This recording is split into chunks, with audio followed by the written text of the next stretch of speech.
오늘 이란은 우크라이나 드론이 카스피해에서 러시아인을 공격한 후 우크라이나를 직접 타격하겠다고 공개적으로 위협했습니다.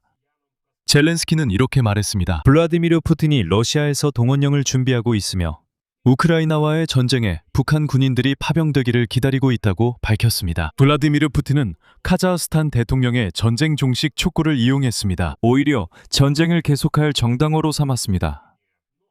그리고 영국 정보기관은 러시아가 유럽을 상대로 군사 도발을 준비하고 있다고 강하게 경고하고 있습니다. 루마니아에서는 3일 연속으로 러시아 드론이 격추되고 있습니다. 이 드론들이 그 나라를 공격 중입니다. 오늘 7월 26일 여러 불안한 신호가 하나의 흐름으로 모였습니다. 그리고 이 이야기는 제가 말하자면 블라디미르 푸틴이 확전을 준비하고 있다는 것입니다. 그와 동시에 우크라이나의 공격도 계속해서 성과를 내고 있습니다. 오늘 밤 드론이 점령된 크림반도의 타브리치스카야 화력발전소와 체르노모르네프테가스를 타격했습니다. 튜멘 정유소와 도네츠크 지역의 다리도 공격받았습니다. 그리고 러시아에서는 마켓플레이스 와일드베리스가 갑자기 군사물품 카테고리를 사이트에서 서둘러 삭제했습니다. 아마도 자신들이 민간 시설인 척 보이기 위해서겠죠. 자, 한번 보시죠. 이번 방송에서는 7월 26일 기준 최근 소식들을 정리해 보겠습니다. 지금 이 시점에서 꼭 알아야 할 중요한 내용들입니다. 제 이름은 알렉세이 패치이고 함께 이 모든 주제에 대해 이야기해 봅시다. 하지만 시작하기 전에 이 유튜브 채널을 구독해 주시길 부탁드립니다. 저희는 30만 구독자를 향해 가고 있고 여러분 한 분 한 분의 구독에 진심으로 감사드립니다. 자, 7월 26일 이 지나가는 오늘 하루를 간단히 정리해 보겠습니다. 이란의 우크라이나에 대한 위협부터 시작하겠습니다. 왜냐하면 이것은 이 전쟁에서 근본적으로 새로운 전환점이기 때문입니다. 예전에는 이란이 미국과 싸웠고 우크라이나는 공식적으로 건드리지 않았지만 러시아를 도와주긴 했습니다. 그런데 이제 이란이 우크라이나를 직접적으로 위협하고 있습니다. 이러한 위협의 이유는 7월 25일 밤에 있었던 우크라이나의 카스피해 작전 때문입니다. 여기서 다시 말씀드리자면 그날 밤 우크라이나 보안국이 필라노프스키 유전의 석유 시추 플랫폼을 타격했습니다. 미사일 보트 몰니아와 두 척의 선박, 포토올랴 2호와 베게이호도 타격했습니다. 이 선박들은 국제 제재를 받고 있었으며 이란과 러시아 사이에서 군수물자를 운송하는 데 사용되었습니다. 즉, 우크라이나는 이란이 러시아에 무기를 공급하는 구체적인 물류 경로를 타격한 것입니다. 그리고 러시아는 미국의 공격을 받는 상황에서 이란이 생존하는 데 필요한 모든 것을 이란에 제공할 수 있습니다. 테헤란은 이 공격에 대해 상당히 강경하게 반응했습니다. 당연히 그들의 군사 물류에 명백히 타격을 입었기 때문입니다. 이제 우크라이나가 그곳까지 타격할 수 있다는 것이 분명해졌습니다. 그리고 이란 외무부는 우크라이나가 자국 선박을 공격했다고 비난했습니다. 폭발로 인해 선원 한 명이 사망하고 또 다른 한 명이 부상을 입었다고 밝혔습니다. 그리고 이란은 해당 선박을 상선이라고 부르고 있습니다. 해당 선박이 군수물자와는 전혀 관련이 없다고 주장하고 있습니다. 우리는 러시아인들과 단순히 무역을 했을 뿐이라고 말합니다. 무엇을 거래했는지는 밝히지 않겠지만 군수품은 절대 아니라고 합니다. 그리고 이란 외무부는 이번 공격을 적대적이고 범죄적인 행위라고 표현했습니다. 이란 외무부는 이를 유엔 헌장과 국제해양법 위반으로 규정하고 공격 행위라고 불렀으며 이는 인용하자면 전쟁의 불길을 더욱 키우고 확산시킬 수 있다고 밝혔습니다. 조금 뒤에 이란 외무부는 우크라이나 대사 대리를 소환해 이란은 주저없이 자국의 국가 이익과 안보를 지킬 것이라고 밝혔습니다. 이란 외무장관 아바스 아락치는 유엔 안전보장이사회에 촉구했습니다. 유럽연합과 국제사회가 우크라이나에 대한 조치를 취하고 물론 키이우를 규탄할 것을 요구했습니다. 이란 정부에 가까운 언론과 텔레그램 채널에서는 이미 우크라이나에 대해 이란의 탄도미사일을 사용할 수 있다는 직접적인 위협까지 나오고 있습니다. 대체로 테헤란의 과격파들은 이미 정부에 우크라이나를 직접 공격하라고 촉구하고 있습니다.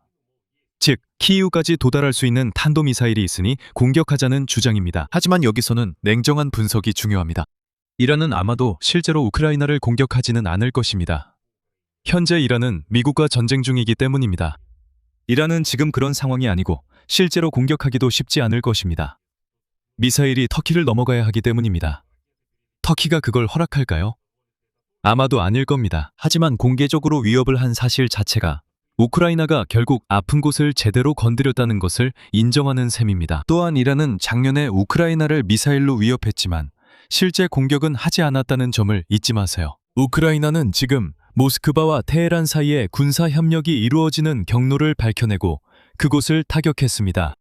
참고로 오늘 러시아 언론들은 그 점에 대해 무심코 언급했습니다. 그들이 생각하기에 우크라이나 작전의 진정한 의미에 대해 그들의 주장에 따르면 키예프는 유럽 밖에서도 자신들의 유용성을 워싱턴에 보여주려고 한다고 합니다. 즉 그들의 논리로는 우리가 미국에 보여주고 있다는 겁니다. 바로 미국을 포함해서 방해가 되는 이란 러시아 연계를 우리가 공격하고 있다는 걸 보여주고 있다는 거죠. 즉 이 말은 그런 연계가 실제로 있다는 의미입니다. 테헤란이 아무리 그것이 단지 상업용 선박이었다고 주장해도 마찬가지입니다. 그리고 미국 정보기관조차도 이미 여러 번 거의 확실하게 러시아가 카스피해를 통해 이란이 전쟁을 수행하는 데 도움을 주고 있다고 밝혔죠. 중동에서 미국을 상대로 말이죠. 이제 전선 상황과 동원에 관한 주요 소식입니다. 볼로디미르 젤렌스키 우크라이나 대통령은 오늘 러시아의 올가을 계획에 대한 정보기관의 보고를 들었습니다. 그리고 그 계획에는 평화가 포함되어 있지 않습니다. 오히려 블라디미르 푸틴은 러시아 연방 국가두마 선거가 끝나자마자 급격한 에스컬레이션을 준비하고 있습니다. 우크라이나 대통령은 푸틴이 러시아에서 동원 확대를 위한 조건을 준비하고 있다고 직접 밝혔습니다. 그리고 이어서 푸틴이 왜 그렇게 하는지 설명해주는 손실 수치들을 제시했습니다. 우크라이나 정부국에 따르면 2026년 불과 7개월 동안 러시아군에 22만 1천 명이 모집됐습니다. 그리고 같은 기간 동안 러시아는 거의 22만 5,500명의 점령군을 잃었습니다. 약 13만 1천 명이 사망했고 약 9만 3천 명이 부산당했습니다. 그러니까 군대 모집이 손실조차도 메우지 못한다는 얘기입니다. 러시아군은 보충되는 것보다 더 빠르게 줄어들고 있습니다. 이런 추세는 군대가 점점 약화되고 규모가 줄어드는 결과를 초래하는 것이 분명합니다. 비교를 위해 미국 전략국제문제연구소의 평가에 따르면 2026년 중반까지 러시아군의 누적 손실이 이미 약 140만 명에 달했다고 합니다. 즉, 140만 명입니다. 400 тысяч. 그중 45만 명이 전사자입니다. 이것은 상당히 보수적인 평가입니다. 즉 블라디미르 푸틴은 올해 말까지 돈바스 전체를 점령할 수 있다고 실제로 믿는다면 군의 손실을 다른 인력으로 메워야 합니다. 그의 군인들이 이미 그에게 그렇게 약속했기 때문입니다. 그리고 여기서 이 이야기의 두 번째 요소가 등장합니다. 블라디미르 젤렌스키는 이렇게 말했습니다. 러시아는 추가로 3만 명의 군인을 원하고 있습니다. 북한은 이미 6월부터 이들을 받아들이기 위해 보로네시 지역에서 준비하고 있습니다. 그러니까 블라디미르 푸틴은 이 인력 공백을 자신의 러시아 병사들뿐만 아니라 북한 군인들이 메우고 있습니다. 다른 한편으로 블라디미르 푸틴이 다시 북한 군인들을 끌어온다면 그렇다면 그는 결국 전면 동원령을 선포하지 않고서도 자신의 군대의 구멍을 끝까지 메우려고 할 것입니다. 하지만 동원령이 준비되고 있다는 것은 이미 명백합니다. 제 생각에는 이건 우리가 이미 논의했던 내용이라고 해두죠. 제 유튜브 채널에서는 며칠 전에 러시아에서의 동원령에 대해 따로 다룬 에피소드가 올라왔습니다. 그리고 거기에는 푸틴이 이 동원령을 준비하고 있다는 모든 근거들이 완전히 정리되어 있습니다. 모든 법률, 하위 법령 등등이 다 포함되어 있습니다. 아무튼 제 채널로 가셔서 꼭 이전 에피소드 중 하나를 시청해 보시기 바랍니다. 하지만 이게 전부가 아닙니다. 블라디미르 젤렌스키에 따르면 북한이 러시아에 새로운 탄도미사일 발사대를 넘겨줄 준비를 하고 있다고 합니다. 그리고 젤렌스키는 이것이 우크라이나만의 위협이 아니라고 강조했습니다.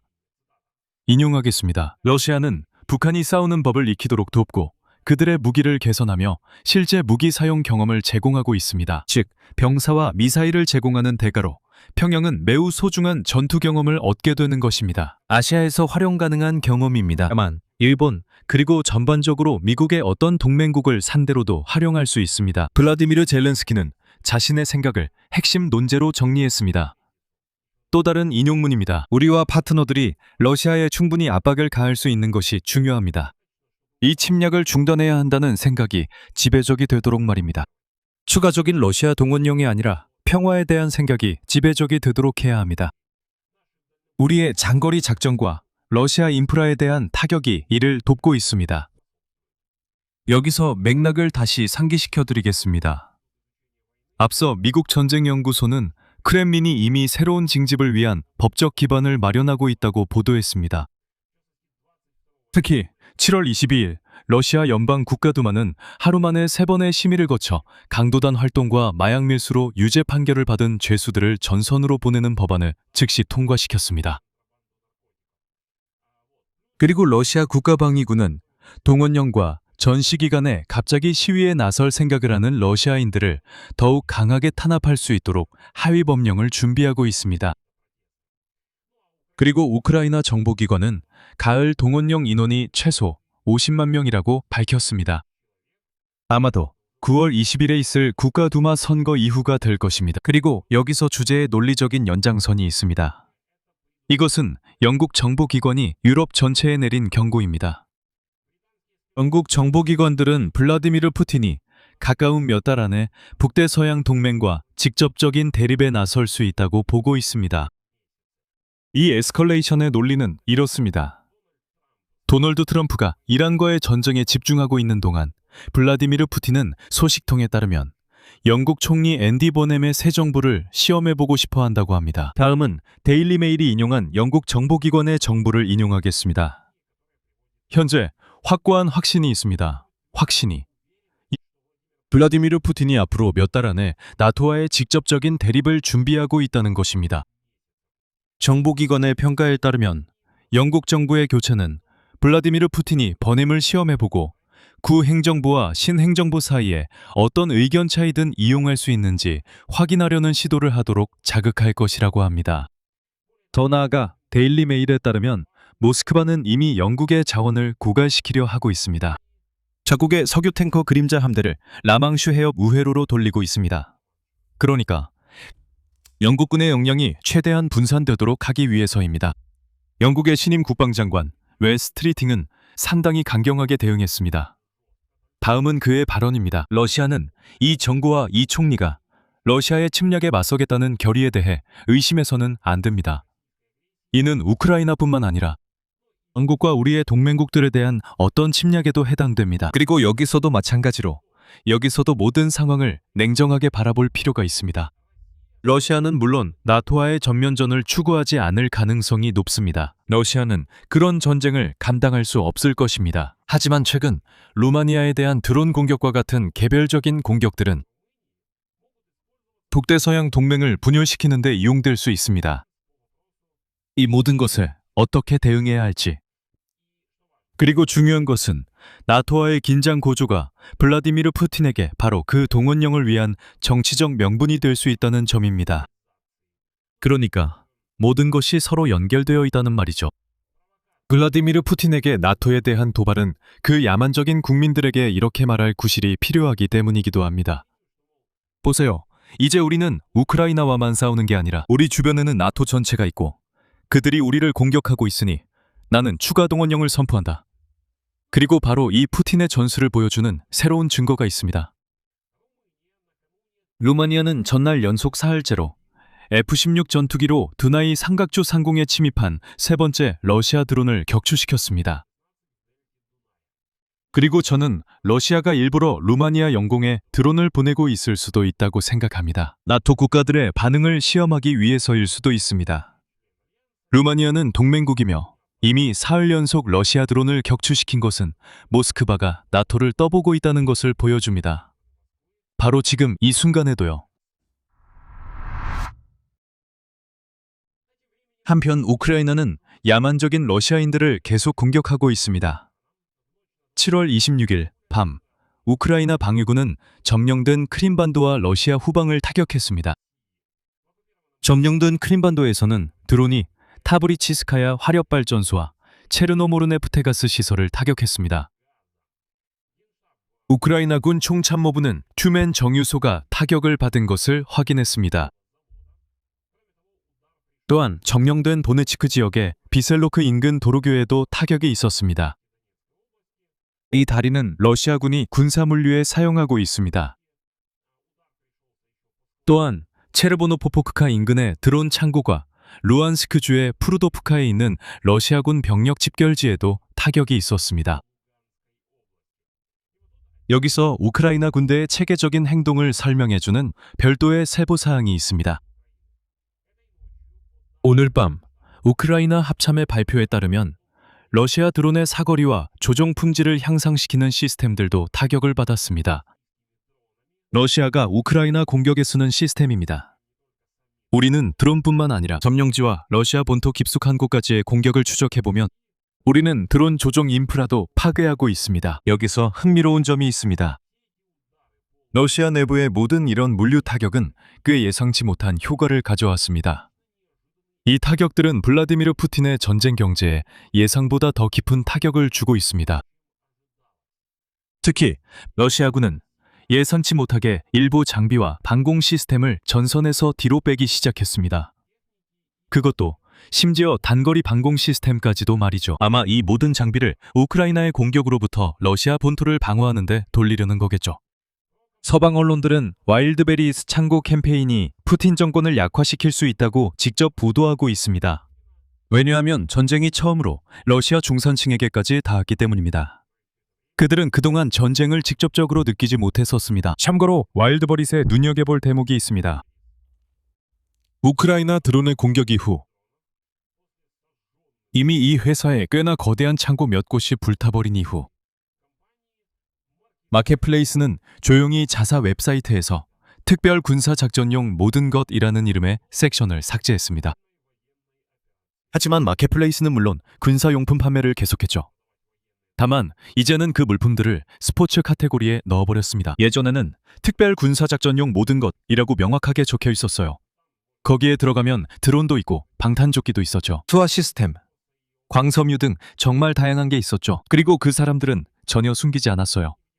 그런데 이제는 인도적인 척하며 우리는 민간 시설이다라고 주장하는 것 같아요. 사이트에서 항목만 삭제했지만 실제로는 여전히 모든 물건이 판매되고 있어요. 즉, 이 회사는 전쟁과 무관한 척 공개적으로 행동하는 거죠. 하지만 실제로는 여전히 전쟁으로 돈을 법니다. 카심 조마르트 토카예프 카자흐스탄 대통령이 블라디미르 푸틴에게 전쟁을 최대한 빨리 끝내라고 촉구한 발언이 오늘 뜻밖의 후속 조치를 낳았습니다. 카자흐스탄 대통령은 옴스크 포럼에서 블라디미르 푸틴에게 전쟁을 동결하라고 직접 조언했습니다. 이미 이 전쟁이 카자흐스탄 경제에 타격을 주고 있기 때문입니다. 이 주제에 대해서는 어제 별도의 방송을 했으니 반복하지 않기 위해 혹시 놓치셨다면 가서 시청해 보시기 바랍니다. 카심 조마르트 토카예프의 요청에 대한 우크라이나의 반응은 이렇습니다. 우크라이나 외교부 장관 안드레이 시비가는 이러한 제안을 환영하며 카자흐스탄 대통령의 입장에 감사의 뜻을 전했습니다. 그리고 러시아 독재자 블라디미르 푸틴은 주목할 만하게도 토카예프의 전쟁 동결 발언을 자신의 이익을 위해 이용했습니다. 크렘린은 러시아도 전쟁 동결을 지지하는 것처럼 포장하며 우리는 반대하지 않는다고 밝혔습니다. 하지만 실제로 모스크바가 말하는 전쟁 동결은 자신들이 점령한 영토를 그대로 유지하는 것을 의미합니다. 푸틴은 전쟁 동결에 반대하지 않지만 그건 돈바스 전체를 점령한 이후라고 밝혔습니다. 그래서 그는 이렇게 말합니다. 보세요. 카자흐스탄 대통령도 전쟁 중단을 촉구합니다.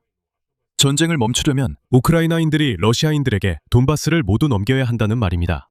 여기서 차이를 이해할 필요가 있습니다. 토카예프가 전쟁을 동결하고 이스탄불 공식 2.0으로 돌아가자고 말할 때 그는 즉각적인 휴전을 말합니다. 바로 지금 여기서요. 블라디미르 푸틴이 이 말에 고개를 끄덕일 때 그는 전혀 다른 것을 의미합니다. 현재 전선에서 전선을 동결하자는 것이죠. 최선의 경우 점령한 모든 지역을 그대로 두고 새로운 동원을 위한 휴식 시간을 얻으려는 것입니다. 이렇게 보면 동결 한 단어에 정반대 의미가 담겨 있습니다. 푸틴은 이미 이를 조롱하며 돈바스 전체 점령 후에야 동결 가능하다고 말했습니다. 바로 그렇기 때문에 젤렌스키는 압박을 가해야 한다고 주장하는 것입니다. 블라디미르 푸틴의 머릿속에 평화에 대한 생각이 지배적이어야지 추가로 50만 명의 러시아 병사와 3만 명의 북한인을 더 동원하는 방법에 대한 생각이 지배적이어서는 안 된다고 말입니다. 계속. 결론. 오늘 7월 26일 현재 상황은 다음과 같습니다. 우크라이나의 공격이 효과를 내고 있습니다. 심지어 이란까지 아픈 곳을 건드릴 정도입니다. 오늘 이란은 러시아인을 위한 군수품을 실은 자국 선박이 침몰된 후 우크라이나에 보복 공격을 하겠다고 위협했습니다. 오늘 우크라이나는 점령된 크림반도, 정유 공장, 물류, 그리고 드론 관리 인프라를 타격했습니다. 전반적으로 체계적인 작전이 계속되고 있습니다. 하지만 러시아는 готовится не к миру, а к эскалации. Владимир Путин создает правовую базу для новой мобилизации уже осенью. 군 입대만으로는 러시아가 전선에서 입는 손실조차도 더 이상 보충할 수 없습니다. 푸틴은 김정은으로부터 3만 명의 북한군과 새로운 탄도미사일 발사대를 기다리고 있습니다. 그리고 영국 정보국은 푸틴이 나토와 루마니아를 상대로 도발을 일으킬 수 있다고 경고합니다. 러시아 드론을 3일째 격추하고 있는 루마니아의 F-16 전투기는 모스크바가 이미 동맹을 시험하고 있다는 것을 보여줍니다. 이 모든 것은 사실상 하나의 매듭으로 얽혀 있습니다. 나토에 대한 도발은 블라디미르 푸틴에게 동원령의 구실로 필요합니다. 동원령과 북한 인력이 필요한 이유는 러시아 연방군이 눈에 띄게 줄어들고 있기 때문입니다. 그리고 토카예프식 동결을 푸틴은 단지 숨 돌릴 시간을 벌기 위해 이용하고 싶어 합니다. 그리고 새 공격을 준비하려는 것입니다. 우크라이나의 임무는 대머리 독재자에게 이런 숨 돌릴 시간을 주지 않는 것입니다. 바로 그렇기 때문에 장거리 공격이 매일 밤 계속되고 있습니다. 여기서 말을 줄이겠습니다. 여러분의 의견과 결론을 이 방송 아래 댓글로 남겨주세요. 채널을 구독하고 알림벨을 누르시고 좋아요도 잊지 마세요. 이 유튜브 채널의 활동을 지원하고 싶으시다면 정말 감사하겠습니다. 어떤 형태의 후원도 가능합니다. 영상 설명의 링크 및 계좌 정보를 참고해 주세요. 이상입니다. 건강하세요. 모두 안녕히 계세요.